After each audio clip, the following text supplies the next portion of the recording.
Hi, it's me again. Well, I'm not on the trail, obviously. I'm in my recording studio, which is pretty much a foam pad and a bed that I'm sitting between, and my husband's mattress. The reason for this video is because my dear friend Kathy had made a comment that there wasn't a whole lot of information in our Big Bend video. So I decided that I would go ahead and do some cool voiceover stuff and mess with some animations that I learned in DaVinci Resolve to show you guys some information on everything that went into prepping for our Big Bend hike. Kathy and John, who ended up not going with us because he broke his leg, did most all of the planning for this trip. So I just wanted to show all of you what our trip actually looked like, the information, the plan, how it all went without all the other stuff. I mean, I know you guys just loved looking at my ugly mug and listening to me blabber on while I hike, but it just wasn't as much information as I probably should have given. So I figured it was a good time for a do-over, and let's get this show on the road.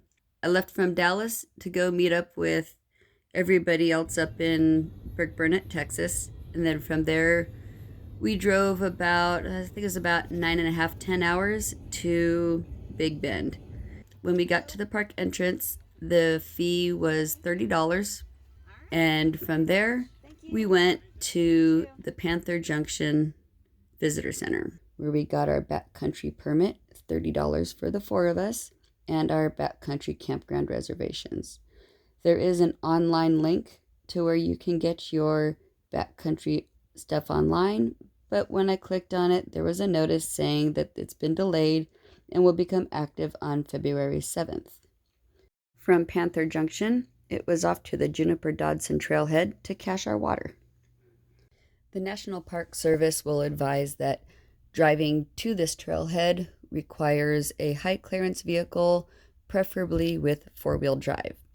We found the road at the beginning to be very well graded, but as you got further onto the road down towards the trailhead, it became more rocky and would definitely require a high clearance vehicle. In Kathy's Toyota Highlander with all-wheel drive, everything was fine. I would say that even a vehicle that's not four-wheel drive and has high clearance would be fine going down this road.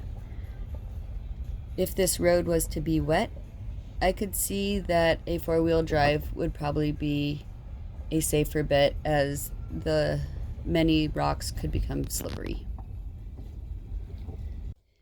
At the trailhead, you will find a dirt parking area and a bear box for caching water. Since some people are not able to get to this trailhead, we have found that it's a good idea to leave some extra water in there and mark it emergency or free for others who may show up and have used more water than they expected.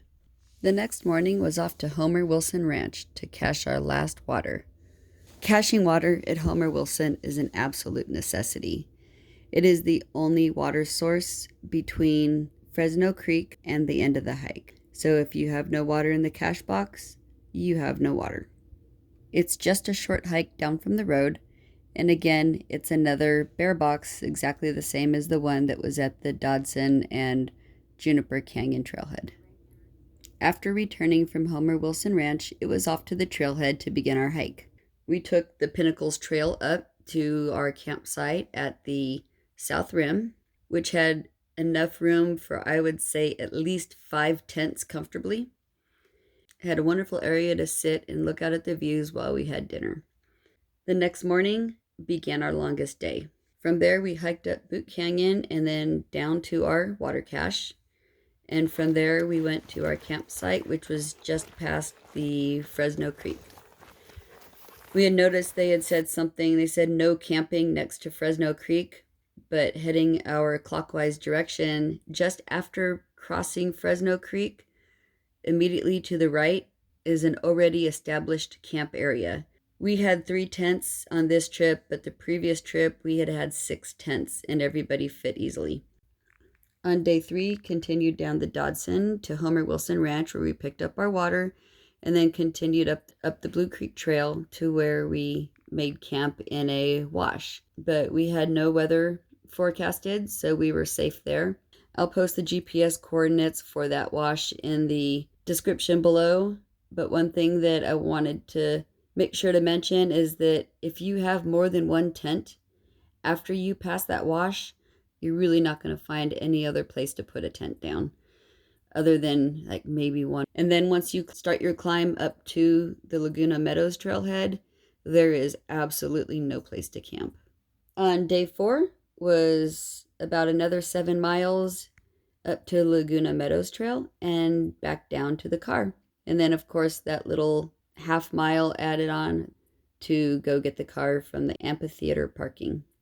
I hope all this information has been helpful, and just be aware that this is a difficult loop.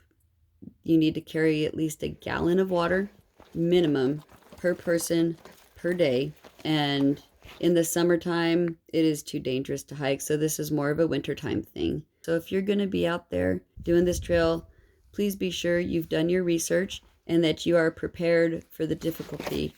And if you're not sure you're quite ready for something as advanced as that trail, there's plenty of backpacking options up there. You can go and get a permit to hike just up to the South Rim, spend a couple nights up there, and then come back down. It is just an absolutely beautiful place that everybody needs to go see.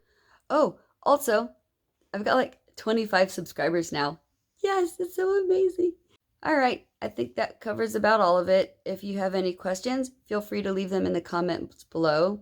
If you liked a little bit more information in my videos, go ahead and give me a thumbs up. Also, if you like free beer, go ahead and click on that circle.